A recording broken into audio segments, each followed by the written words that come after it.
When you told your parents at the age of about 18 that you were dropping out of Stanford, did they show you the door?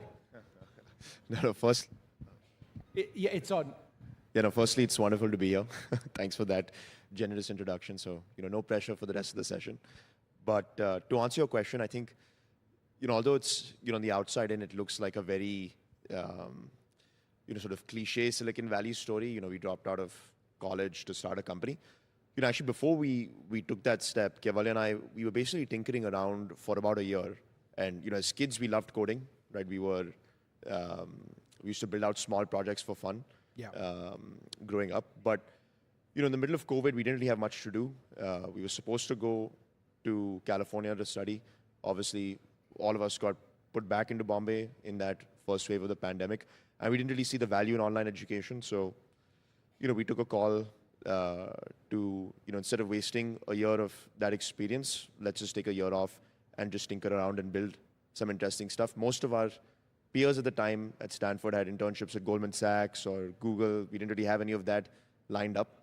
And we just took a call to start experimenting. And How did you think this up? yeah, no, we were just, the two of us were sitting in Shehri Punjab and Andheri East. First wave of the pandemic, you couldn't get groceries delivered. The offline options were all usually shut down. The online options at the time were taking 6-7 days to deliver. And so we started with a WhatsApp group. And over the course of a year, we kept tweaking and iterating on the model, kept talking to customers, and started building out the first version of Zepto probably a year after we launched that WhatsApp group, and got to a meaningful scale, which is when we took that call to drop out, right, formally. And I think, with our parents, obviously, it was a shocking moment, right? I remember, Kaivalya's mother burst into tears and said, "What have you done to my son? Right? You've brainwashed him." But I think we had some real numbers to go back off.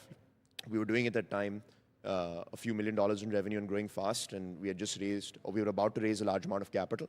So we had some substance behind what we were doing, and there was real customer love.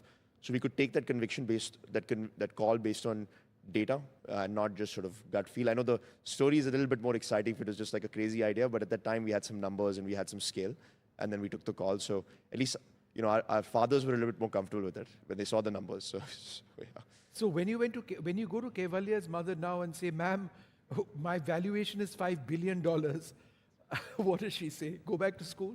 Yeah, pretty much she just says that, yes. She still says, what a beautiful life you've given up on at college, but yeah.